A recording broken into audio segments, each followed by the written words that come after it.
que podamos cruzar esta línea y podamos llegar, Señor. Porque tiene muchísimos niños, está llevando solamente los solteros y los niños que ha votado. Imagínate.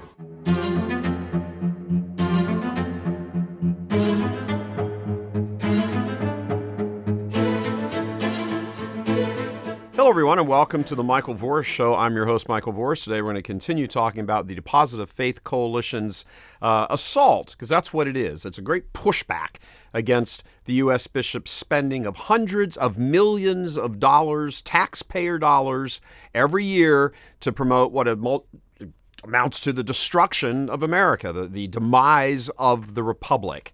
And they've been doing this for years, as we've covered now quite a bit. And we keep hammering this because it's very important, especially in the run-up to our press conference on July 20th at the National Press Club. Pretty nice digs, actually. It's pretty cool there. And we're going to invite all kinds of politically conservative media who are going to be there, and we need to really explode this story. What's the story that they get? And understand what the USCCB is. It's a conference of bishops, United States Conference of Catholic Bishops.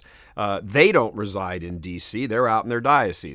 Their building, their headquarters, is chocked full, wall to wall, floor to ceiling, of liberal, barely Catholic, if that, political lobbyists who their job is to go and milk at the teats of Congress and get as much money as they possibly can to push all of these Democratic Party agenda initiatives. Things like illegal immigration, the climate change stuff, the, now gun controls all of a sudden popped up on their radar. So you got to push gun control. What do? They go to, they sit down, they lobby various members of Congress. They go before and they testify, oh, this is a great problem, oh, this, that, whatever.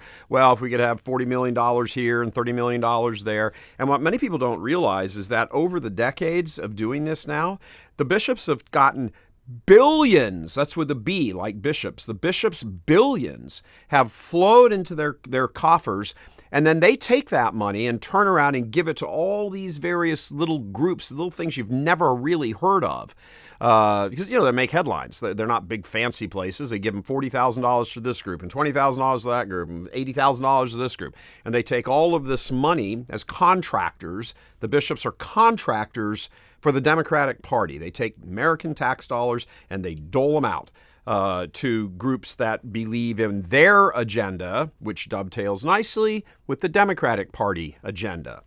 One big giant item is the whole illegal immigration thing. You've heard lots about this, all these people pouring across the border and how many people are here illegally, 5 million, 11 million, 30 million. One of the problems, however, and which is highlighted in this wonderful new movie that's just out recently, came out July 4th, the Jim Caviezel movie, Star of the Passion. Well, actually, Jesus, I suppose, is the Star of the Passion, but he played our Lord. Where he is, it focuses on child sex trafficking, human sex trafficking, and children. Why are you doing it?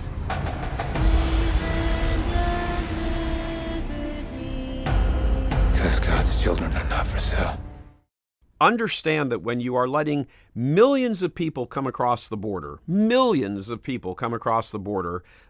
of them, on boats and secret tunnels and everything else, and they're being shepherded and moved through by cartels, drug cartels, people who they go and take thousands of dollars from all of their life savings and they give them these people to these smugglers. It's what they are. They're smugglers. They're smuggling human beings, but they're still smugglers.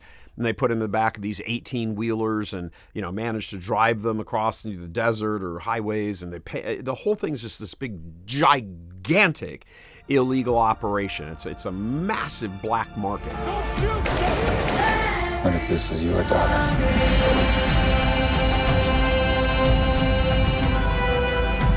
So, she's gone.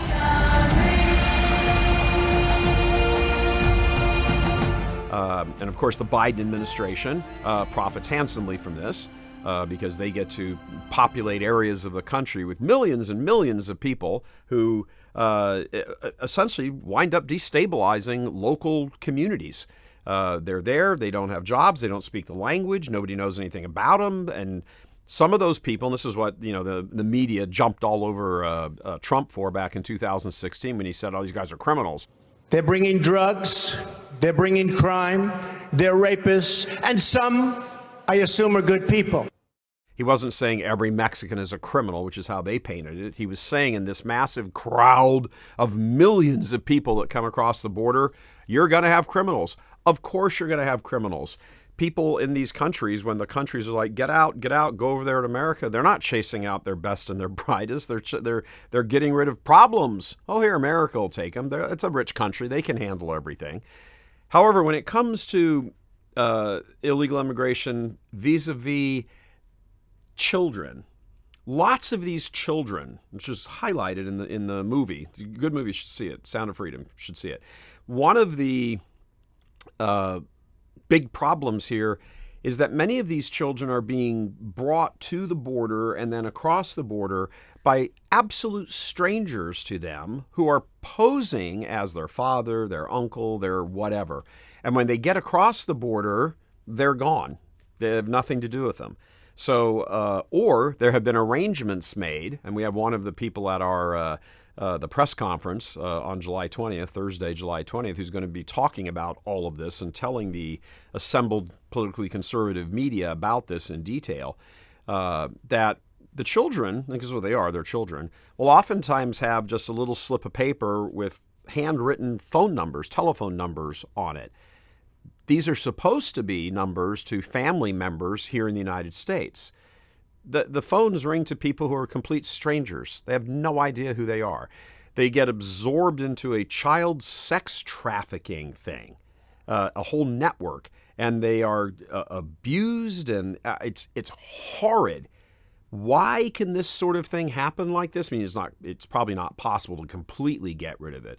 But when you build a system where millions of people can come across the border and simply overwhelm Border Patrol and overwhelm law enforcement, and on the other side of that border, you've got very well-funded agents of the U.S. bishops pretending that this is all about charity and caring about people, when in reality it's about this. It's all they're getting. Again, all this money from it. Again, hundreds of millions of dollars every year, billions of dollars spread over the last maybe 20 or 30 years. This is a boatload of money we're talking about. And Catholic Charities takes these kids and these other people and, some adults, young adults, whatever, puts them on buses, drives them here, puts them on secret airplane, middle of the dead of the night flights, and flies them into airports that are essentially closed, but they're open for them because it's a government-funded program that's going on. This is immoral. It's unethical. Your tax dollars are being used and abused by the U.S. bishops with the permission of the government to do this. This whole money flow is as crooked and filthy and rotten as hell. Every single thing they're doing with regard to this. And what's the net result? I mean, where do you start counting? First of all, let's count the child victims. These guys are brought by drug cartel agents or human smuggling network agents, and they're delivered into a network, a life of, if they live very long, a life of prostitution, sexual abuse, not prostitution where they're making any money, by the way, sexual abuse, violent drugs, everything. They come here, and many times their parents haven't been back home in whatever country they're from, in Mexico or Central America. Their parents have scraped together as much money as they possibly can. Their parents are getting social media posts about, hey, if you give us $10,000, we'll get your child into America. Well, yeah, I bet they will, and they take the parents' money because some parents can't go along. They just give the child over to somebody who shows up so that they can go. So we'll take care of them. We'll get them into America. Everything's fine. The parents believe this. And I'm talking about in the poor countries. They believe this. They turn their children over. Their children are then sold. Once they get across the border by some of these cartel agents, they're sold as sex slaves. So the horrible, evil, wicked people that do this, they are getting paid by the parents to take their child, and then they take their child and they cash in again on the other end and sell them into this horrible network of people. That would not be possible had it not been for this the cooperation and the promotion of just tear down the borders that the U.S. bishops have been a part of now for decades, and particularly have stepped up in the under Joe Biden, where millions of people have come across the border illegally. Thank you for watching The Michael Voris Show. If you'd like to watch the entire episode, please head over to churchmilitant.com and sign up as a premium member. If you need to sign up to become a premium member, go to churchmilitant.com/go premium.